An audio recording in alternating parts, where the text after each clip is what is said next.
میت پر رونے والی عورتوں سے حضرت ملک الموت موت کا فرشتہ کیا کہتا ہے آپ سن کر حیران ہو جائیں گے۔ جب کسی کا انتقال ہوتا ہے اور لوگ اس کے لیے رونا شروع کرتے ہیں، اس کے اوپر اس کے لیے روتے ہیں، اس کو یاد کرتے ہیں، اور عورتیں خصوصی طور پہ بہت زیادہ رو رہی ہوتی ہیں، تو اس وقت حضرت ملک الموت جب آتے ہیں نا، کسی کے گھر میں روح نکالی، روح قبض کر کے جیسے ہی وہ روح قبض کرتے ہیں سارے لوگ رونا شروع کر دیتے ہیں، روتے ہیں، طرح طرح کی باتیں کرتے ہیں۔ تو جیسے ہی وہ دروازے تک پہنچے ہوتے ہیں اور فوراً ہی وہ لوٹ کر واپس آ جاتے ہیں، یعنی کہ دروازے تک پہنچے ہوتے ہیں اور روح نکال کے جا رہے ہوتے ہیں، لوگ رو رہے ہوتے ہیں، تو وہ فوراً گھومتے ہیں، ان کی طرف متوجہ ہوتے ہیں اور متوجہ ہو کے کہتے ہیں، کیا کہتے ہیں؟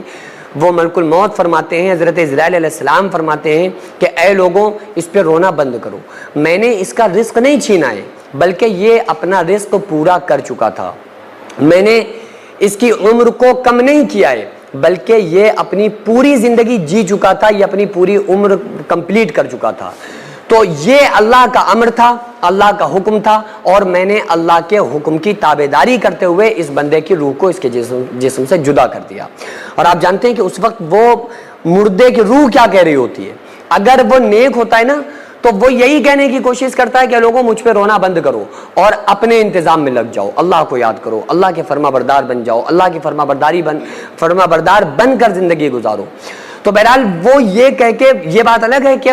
جو ان کی باتیں ہوتی ہیں، چاہے وہ حضرت اسرائیل علیہ السلام ہو، موت کا فرشتہ ہو، یہ جو کچھ ہم سے کہتے ہیں ہمیں سنائی نہیں دیتا ہے، لیکن وہ چیزیں جو قرآن و حدیث سے ملتی ہیں تو ان کو ماننا، اس پہ یقین رکھنا تو ہمارا ایمان ہے نا، اس میں اگر ہمیں شک ہو جائے گا تو ہمارا مذہب اسلام سے تعلق ختم ہو جائے گا۔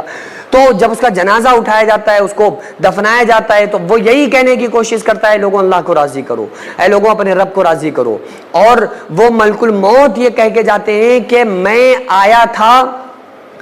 اور میں ابھی پھر آؤں گا، اللہ کی مرضی سے ابھی میں آیا تھا، میرا یہ آنا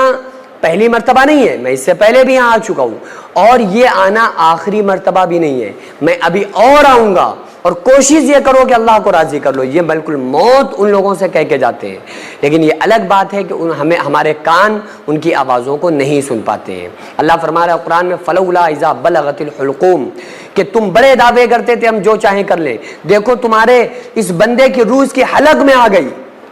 اور اگر ہمت ہے تو روک کر دکھاؤ، وَأَنْتُمْ حِينَئِذٍ تَنْظُرُونَ، تم دیکھ رہے ہو اپنے مردے کو، وَنَحْنُ أَقْرَبُ إِلَيْهِ مِنْكُمْ وَلَكِنْ لَا تُبْصِرُونَ، ہم اس مرنے والے سے، تم سے، اس سے بھی زیادہ ہم تمہارے قریب ہوتے ہیں، یعنی مردے کے پاس لوگ بالکل بیٹھتے ہیں نا، تو اللہ فرما رہا ہے ہم تم سے، اس مردے سے بھی زیادہ تمہارے قریب ہوتے ہیں، وَلَكِنْ لَا تُبْصِرُونَ، لیکن تمہیں نظر نہیں آتے ہیں۔ تو اس لیے مقصد ہے اللہ رب العالمین کو راضی کرنا، تاکہ موت ہمارے لیے ایک بہترین میسج بن سکے۔ السلام علیکم ناظرین، یہ مدرسہ اسکول جو آپ دیکھ رہے ہیں ہماری بہن بیٹیوں کا مستقبل ہے، جس میں بچوں کو دینی تعلیم کے ساتھ ساتھ انگلش اور کمپیوٹر بھی سکھایا جاتا ہے۔ اس ہاسٹل میں الحمدللہ 12 کمرے 5 ہال تیار کر چکا ہوں، لیکن ابھی بھی کروڑوں روپے کا کام باقی ہے جس کو اکیلے نہیں کیا جا سکتا ہے۔ اس لیے آپ تمام لوگ ہمارے ساتھ مل کر بچیوں کا بہترین فیوچر بنانے میں ضرور حصہ لیں، اور ہر ہفتے 100-500 روپے آپ اس QR پر ضرور ڈالیں۔ اللہ تعالیٰ آپ کو اس کا 10 گنا دنیا میں، 70 گنا آخرت میں اور